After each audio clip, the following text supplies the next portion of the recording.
मेरी एक फ्रेंड है, उसका स्टार्टअप 5 लाख तक कमाता है और फिर भी बंद हो जाता है।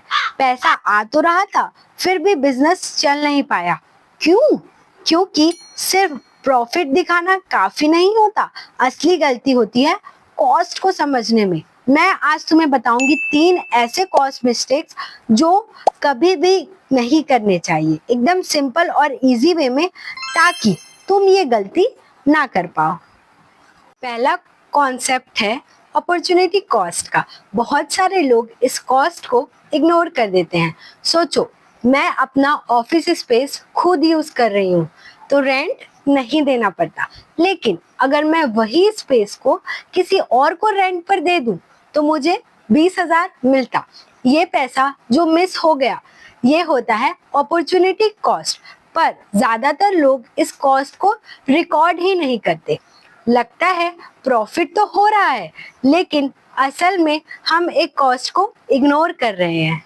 कॉस्ट अकाउंटिंग ये इनविजिबल लॉसेस को दिखाता है क्लियरली।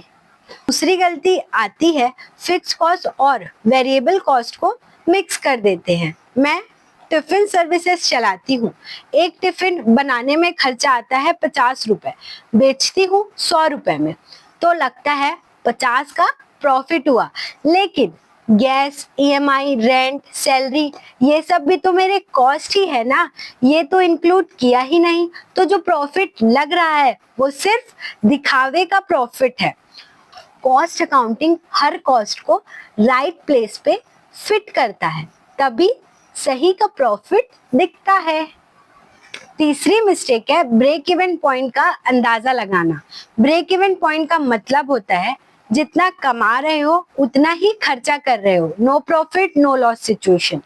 अगर मेरा फिक्स कॉस्ट 40,000 का है और हर टिफिन में मैं 100 रुपए कमा रही हूँ, तो मुझे 400 टिफिन बेचना पड़ेगा ताकि मैं ब्रेक इवन तक पहुंच पाऊं।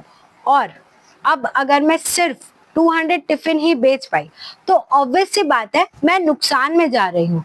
ब्रेक इवन पॉइंट का एनालिसिस करे बिना बिजनेस चलाना मतलब लाइट ऑफ करके कार चलाना। तो दोस्तों, स्टार्टअप चालू करने से पहले कॉस्टिंग समझना बहुत जरूरी है। सिर्फ रेवेन्यू देख के खुश मत हो जाना। कभी कभी 5 लाख तक रेवेन्यू कमाया हुआ बिजनेस भी लॉस में जा रहा होता है। अगर तुम एक स्टूडेंट हो या बिजनेस करना चाहते हो, ये 3 मिस्टेक्स कभी रिपीट मत करना। और वीडियो अच्छी लगी हो तो सब्सक्राइब।